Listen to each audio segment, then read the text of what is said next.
Hi, I'm David McQuillan, a senior specialist on ATG's reality capture team. Take a look at our footage from our recent reality capture demo day, where Justin DeVore explains the RTC360's technical capabilities and how to set up a scan. RTC360. This came out about a year and some change ago. So basically, it's very similar to the BOK360 that Jeff was showcasing for us. And really, the improvement here is we're going to add a lot more range, and it's also a lot faster time on the scanners. Also, it does 2 million points per second. So if we're looking at a really high detailed mechanical room, this would be the tool I would bring to the job. How's that point-wise? How's that compared to the BOK360 then?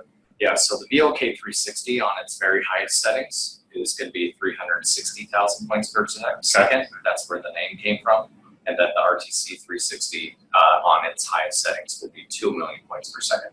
So as you can imagine, that many setups, we're going to have a lot denser point cloud, therefore a lot more data being stored on the device as well. Okay. So keep that in consideration. Make sure that the computer you have has enough room to be able to handle this kind of data. Right. So let's kind of go through this a little bit.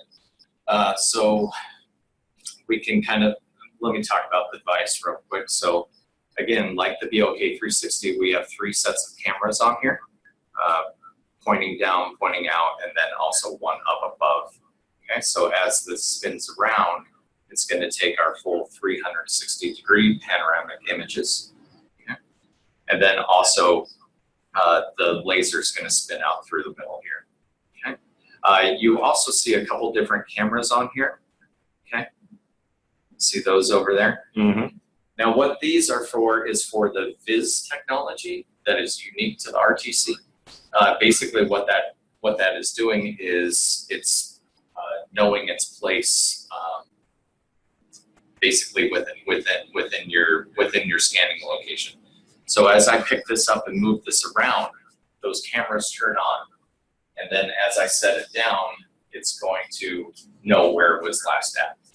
Okay. So if I understand this correct, with these vision sensors here, really what it's doing is it's looking around its environment the entire time. It's identifying features and points just with the camera system. Yes. And then as it moves, it knows where it is relative to the last spot. Therefore, I don't have to go through any manual registration. It knows exactly where it is before it even scans. Correct. Yep. Cool. Yep. Exactly. All right. And then also in here is where we got the battery storage. So again, with it doing a lot more range than the BOK360, also with the 2 million points per second, it does chew through battery life a lot faster than the BOK360. So that's going to be something that they can take in consideration as well. We also have this heads-up display here. So if I don't necessarily need to connect to an iPad, I can just run it all by pushing buttons here. Okay. But in this case, we're going to go ahead and connect to the iPad. Okay. So here I got my iPad set up, and I got the RTC360 connected. I'm going to switch, and we're going to showcase Cyclone Field 360 right now, whereas Jeff earlier was showcasing the Recap Pro mobile.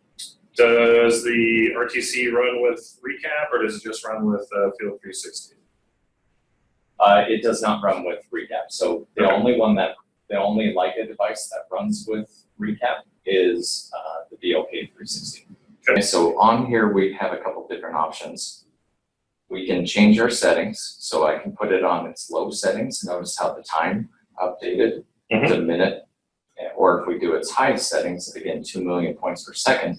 Now we're up to 3 minutes. Okay. So let's just do a medium settings.